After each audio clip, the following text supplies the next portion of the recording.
Telangana assembly ఎన్నికల ప్రచారంలో భాగంగా మహబూబ్ నగర్ అసెంబ్లీ నియోజకవర్గానికి పోటీ చేస్తున్న బీజేపీ అభ్యర్థి మిథున్ రెడ్డికి మద్దతుగా ఉత్తరప్రదేశ్ ముఖ్యమంత్రి యోగి ఆదిత్యనాథ్ పాలమూరులో ఎన్నికల ప్రచారం నిర్వహించారు.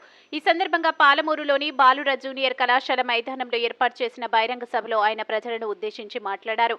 పాలమూరులో బీజేపీ అభ్యర్థి మిథున్ రెడ్డిని గెలిపించాలని ఆయన విజ్ఞప్తి చేశారు. మిథున్ రెడ్డి గెలిస్తే అయోధ్యలోని శ్రీరాముడి దర్శనానికి రావచ్చని, అందుకు యూపీ ప్రభుత్వం అన్ని ఏర్పాట్లు చేస్తుందని ఆయన తెలిపారు. 2024 జనవరి 22వ తేదీన అయోధ్యలో రామమందిరం ప్రారంభం చేయబోతున్నామని, ప్రధానమంత్రి నరేంద్ర మోడీ చేతుల మీదుగా రామమందిరం ప్రారంభించబోతున్నామని ఆయన ఈ సందర్భంగా తెలిపారు. పాలమూరు ప్రజలు మిథున్ రెడ్డిని గెలిపించి అక్కడికి రావాలని ఆయన విజ్ఞప్తి చేశారు. ఈ బహిరంగ సభలో మాజీ ఎంపీ జితేందర్ రెడ్డి, బీజేపీ జిల్లా అధ్యక్షులు వీర బ్రహ్మచారి తదితరులు పాల్గొన్నారు. सीएपी मिथुन रेड्डी, देवरख दरा से भारतीय जनता पार्टी के कैंडिडेट श्री प्रशांत रेड्डी, कोदांगल से श्री बंटू रमेश, सातनगर से बंदे बपन्ना, जट चेरला से चितरंजन दास, मक्तल से जालंधर रेड्डी, नारायणपेट से रतन पान रेड्डी और भारी संख्या में उपस्थित पालामुरू डिस्ट्रिक्ट के मेरे सभी उपस्थित भाइयों और बहनों, नमस्कारम तेलंगाना।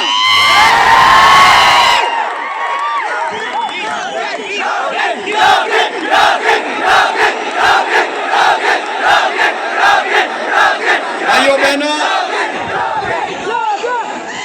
श्री कालेश्वरम,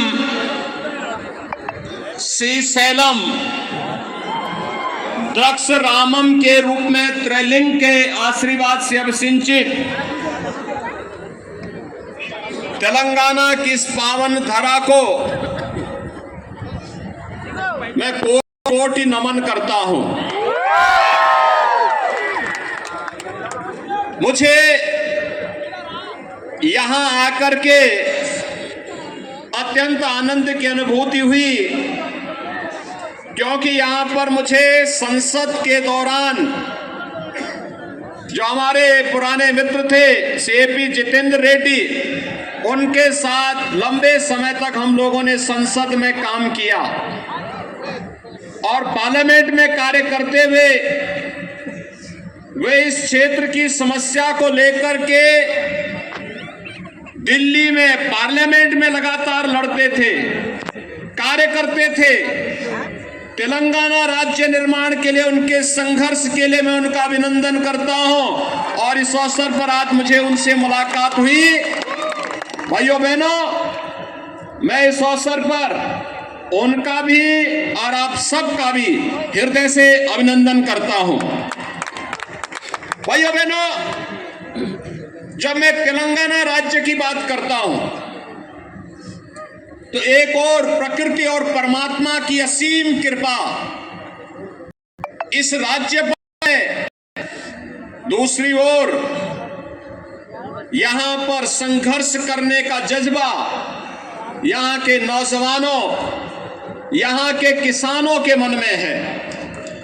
तेलंगाना राज्य के लिए चले आंदोलन में एक लंबा संघर्ष यहां के नागरिकों को करना पड़ा था।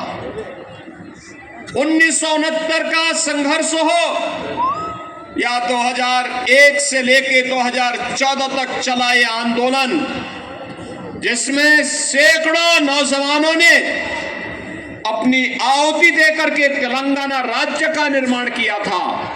लेकिन भाइयों बहनों, एक तरफ कांग्रेस तेलंगाना राज्य की भावनाओं के साथ खिलवाड़ करती रही और दूसरी तरफ तेलंगाना की सत्ता राज्य बनने के बाद जिन हाथों में आई, भाइयों बहनों, केसीआर के नेतृत्व में टीआरएस ने यहां के सारे सपनों को धूल दूषित कर दिया है। आज भाइयों बहनों, जो तेलंगाना रेवेन्यू सरप्लस स्टेट था, आज यह 3 लाख करोड़ रुपए के कर्ज में डूबा हुआ एक स्टेट है। जिस तेलंगाना में विकास की नई नई संभावनाएं आगे बढ़ती, वह तेलंगाना आज माफिया राज की चपेट में आ गया है। यहां पे खनन माफिया, यहां पे भू माफिया, यहां पे पशु माफिया, यहां पर संगठित अपराध में संलिप्त माफिया है। और इस माफिया के खिलाफ ही चेतावनी देने के लिए और इस महबूब नगर को फिर से पालामुरु के रूप में स्थापित करने के लिए आज मैं आपके बीच में यहां पर उपस्थित हुआ हूं। भाइयों बहनों, 2017 के पहले उत्तर प्रदेश में भी ये माफिया इसी प्रकार से हावी थे। उत्तर प्रदेश में हर दूसरे तीसरे दिन एक बड़ा दंगा होता था, महीनों महीनों कर्फ्यू रहता था। उत्तर प्रदेश में माफिया हावी थे, माफिया की पैरेलल गवर्नमेंट चलती थी। वैश्विक स्तर पर प्रधानमंत्री मोदी जी के नेतृत्व में भारत का सम्मान बढ़ा है, भारत की सीमाएं सुरक्षित हुई है। ये नया भारत है। आज 26 नवंबर है। 26 नवंबर की तिथि बाबा साहब डॉक्टर भीमराव अंबेडकर ने आज ही के दिन पर भारत का संविधान बना करके तैयार किया। और भाइयों बहनों, संविधान दिवस के रूप में तो है ही, लेकिन याद करिए कांग्रेस की केंद्र में सरकार थी और कांग्रेस नेतृत्व की सरकार के समय आतंकवादियों ने आज ही के दिन पर देश पर सबसे बड़ा हमला मुंबई में किया था। एक कांग्रेस के समय में आतंकी हमले होते थे, आतंकी घुसपैठ होती थी। आज आतंकी हमला या घुसपैठ नहीं हो सकता, क्योंकि सभी को मालूम है, आतंकवादियों को भी और उनके आंकों को भी मालूम है, ये नया भारत है, नरेंद्र मोदी के नेतृत्व में चलने वाला भारत। यह छेड़ता नहीं है, लेकिन अगर कोई छेड़ता है तो उसको छोड़ता भी नहीं है। एयर स्ट्राइक हो या सर्जिकल स्ट्राइक के माध्यम से जवाब देना जानता है।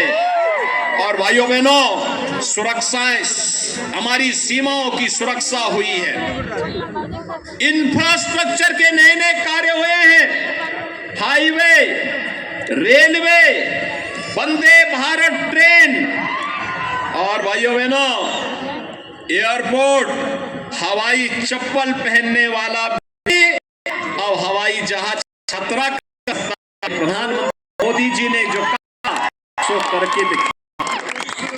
AIIMS, IIT, IIM, one medical college, हर घर नल की योजना,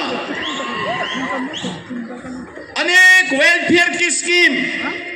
अभी यहां पे श्री के लक्ष्मण जी बता रहे थे, उत्तर प्रदेश ने 6 वर्ष में, भाइयों बहनों, 6 वर्ष में 55 लाख गरीबों के लिए एक प्रधानमंत्री आवास बन गया। 3 करोड़ गरीबों के घर में शौचालय बन गए। 4 करोड़ गरीबों के घर में बिजली के कनेक्शन पहुंच गए। 1 करोड़ 75 लाख गरीबों के घर में उज्ज्वला योजना के कनेक्शन भी पहुंच गए। 15 करोड़ गरीबों को फ्री में राशन की सुविधा का लाभ उत्तर प्रदेश में प्राप्त हो रहा है। भाइयों बहनों, उत्तर प्रदेश प्रभावी ढंग से इन योजनाओं को क्रियान्वित कर रहा है। आपने देखा होगा सर्वाधिक पेपर लीक, युवाओं को नौकरी और रोजगार तेलंगाना सरकार नहीं दे पा रही है क्योंकि पेपर लीक हो रहे हैं। उत्तर प्रदेश में हम 6 वर्ष में 6 लाख नौजवानों को सरकारी नौकरी दे चुके हैं। लेकिन भाइयों बहनों, तेलंगाना की सरकार इन नौकरियों को देने में विफल है। यहां पे तो तेलंगाना राज्य की जो पब्लिक सर्विस कमीशन है, इसके सारे पेपर लीक हो जा रहे हैं। पेपर लीक होने के कारण युवा के भविष्य के साथ खिलवाड़ हो रहा है। सरकार मौन बनी हुई है और इसीलिए आज मैं आपके पास आया हूं कहने के लिए, भाइयों बहनों, मोदी जी ने गत वर्ष कहा था 10 लाख नौजवानों को नौकरी देंगे, 6 लाख नौजवानों को नौकरी दी जा चुकी है, 4 लाख लोगों को बहुत नौकरी मिलने वाली है। सभी लोगों को बिना भेदभाव के मोदी जी के नेतृत्व में कांग्रेस के समय में नारा दिया जाता था कि भारत के संसाधनों पर अधिकार मुसलमान का है,